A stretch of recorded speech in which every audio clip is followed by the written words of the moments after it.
आज हम बात करेंगे साउथ कोरिया के बारे में और साउथ कोरिया की एक कंपनी सैमसंग के बारे में, जिसने साउथ कोरिया का नक्शा ही बदल दिया और उसे दुनिया के नक्शे पे हमेशा के लिए एक उन्नतिपूर्ण देश के नाम पे अंकित कर दिया।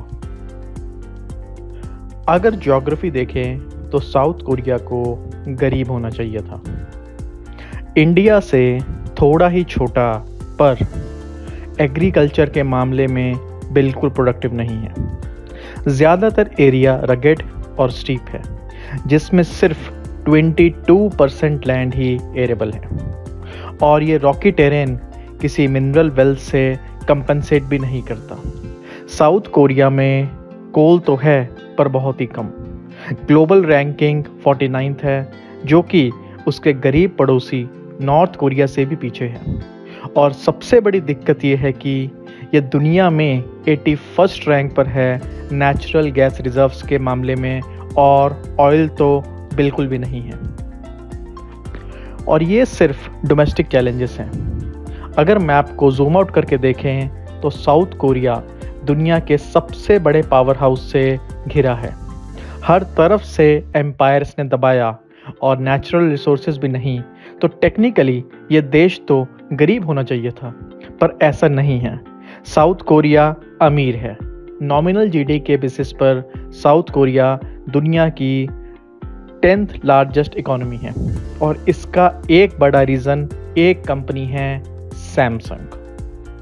जब तक रिपब्लिक ऑफ कोरिया भी नहीं बनी थी और जब तक कोरियन वार ने देश का इकोनॉमिक डायरेक्शन डिफाइन नहीं किया था, तब एक छोटी सी ग्रोसरी शॉप डाइगो सिटी में फिश और नूडल्स बेच रही थी, जिसका नाम था सैमसंग। 1938 में उस शॉप के मालिक ली ब्योंग चुल को ये अंदाज़ा नहीं था कि उसका बिजनेस एक दिन 21st सेंचुरी की सबसे बड़ी इकोनॉमिक ट्रांसफॉर्मेशन का बैकबोन बनेगा, जिसे इकोनॉमिस्ट मिरेकल ऑन द हान रिवर कहते हैं। मिरेकल बोलना शायद थोड़ा ओवरस्टेटमेंट हो, क्योंकि साउथ कोरिया का जीडीपी 40 सालों में 100 टाइम्स ग्रो हुआ है, जो एक्स्ट्रा ऑर्डिनरी था, पर समझने लायक भी है।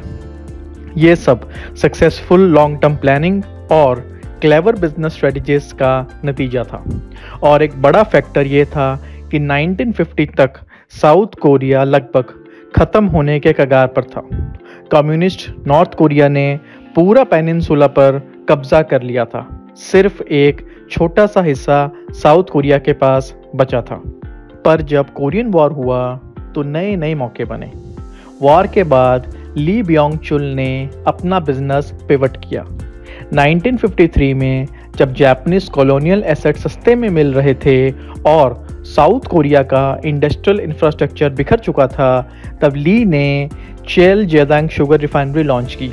अगले साल चेल मोजेक नाम की एक वूल भी स्टार्ट की, जो आज के सैमसंग ग्रुप का एक हिस्सा थी। उस वक्त साउथ कोरिया को रोज की ज़रूरी चीज़ें चाहिए थी, और पहले प्रेसिडेंट सिंग मनरी चाहते थे कि देश का इंडस्ट्रियल इंफ्रास्ट्रक्चर डेवलप हो, ताकि इंपोर्ट्स पे कम डिपेंड रहें। री की गवर्नमेंट ने ली के नए बिजनेसेस को फंड किया, और धीरे धीरे सैमसंग ग्रुप देश का 4th लार्जेस्ट बोरोवर बन गया।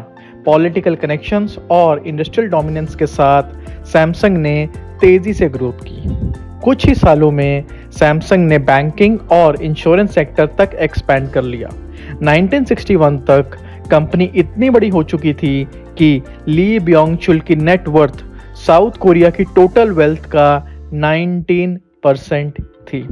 पर प्रॉब्लम ये थी कि साउथ कोरिया की इकोनॉमी अब भी अंडर डेवलप्ड थी और ज़्यादातर लोग गरीब थे।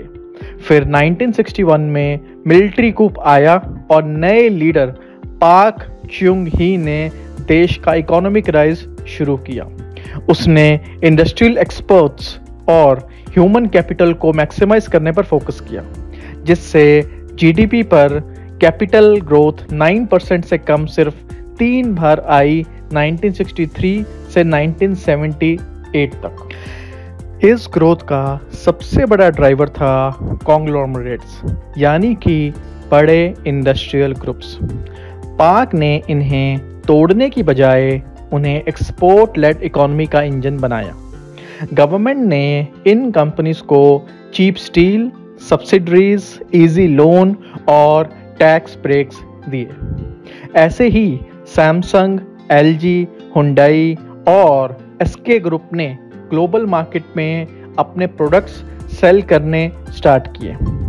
इन फैमिली कंट्रोल्ड कॉर्पोरेट ग्रुप्स को चेबोल्स कहा गया, जो 60s और 70s में साउथ कोरियन इकोनॉमी का बैकबोन बने।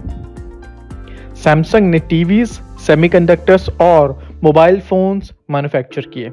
हुंडई ने कार्स एक्सपोर्ट करी और एलजी ने अमेरिका में फैक्ट्री तक खोल दी।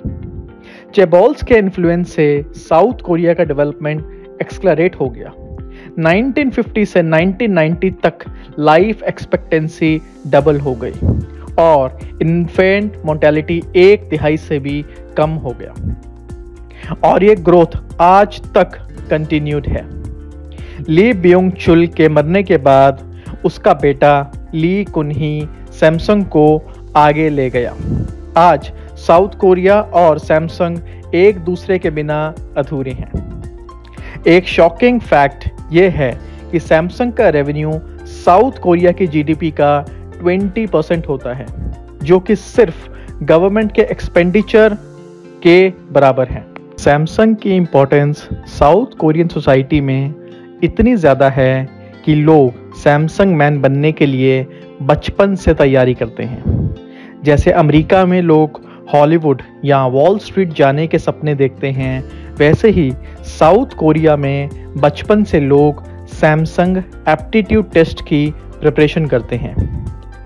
पर पावर सिर्फ बिजनेस तक लिमिटेड नहीं होती। सैमसंग के ओनर्स ली फैमिली एक कॉम्प्लेक्स फाइनेंशियल स्ट्रक्चर से कंपनी को कंट्रोल करती है। साउथ कोरिया में इनहेरिटेंस टैक्स 50% है, जो एक जनरेशन से दूसरी जनरेशन तक एसेट्स ट्रांसफर करना मुश्किल बना देता है। जब ली कुनही को 2014 में हार्ट अटैक आया, तब उनके वारिस ली जय हुंग ने एक स्ट्रैटेजी बनाई ताकि सैमसंग उनके इस प्रोसेस में पॉलिटिकल और फाइनेंशियल स्कैंडल्स भी आए। सैमसंग ने गवर्नमेंट और बिजनेस नेटवर्क्स के थ्रू पावर मेंटेन की। 2015 में एक कंट्रोवर्शियल मर्जर हुआ जिसमें सैमसंग सीएनटी और चेल इंडस्ट्रीज मर्ज हुए। ये मर्जर ली फैमिली के कंट्रोल को स्ट्रॉन्ग बनाने के लिए डिज़ाइन किया गया था, पर इसमें साउथ कोरिया के नेशनल पेंशन सर्विस का भी इन्वॉल्वमेंट था, जो कि एक बड़ा स्कैम निकला। इस करप्शन स्कैंडल में साउथ कोरिया के प्रेसिडेंट पाक ग्यून हाई को भी जेल जाना पड़ा और ली जेन योंग को भी अरेस्ट किया गया, पर 2021 में पाक को माफ कर दिया गया और एक साल बाद ले जेंग योंग भी फ्री हो गए। 2022 तक ली जे योंग ऑफिशियली सैमसंग के चेयरमैन बन गए और सब वापस नॉर्मल हो गया। यह साउथ कोरिया की बिजनेस और पॉलिटिकल हिस्ट्री का एक ऐसा साइकिल है जो बार बार रिपीट होता है। ली जेंग योंग के स्कैंडल्स उसके फादर के केसेस का मिरर इमेज हैं। 2008 में ली हॉन की भी ब्राइबरी चार्जेस में जेल गए थे, पर एक साल बाद उन्हें भी माफ कर दिया गया। आखिर में सैमसंग और साउथ कोरिया एक दूसरे के साथ इतने जुड़े हैं कि चाहे कुछ भी हो, चेबोल सिस्टम और ली फैमिली का कंट्रोल चलता रहेगा। ये है साउथ कोरिया और सैमसंग का कहानी और सैमसंग की साउथ कोरिया पे डोमिनेंस।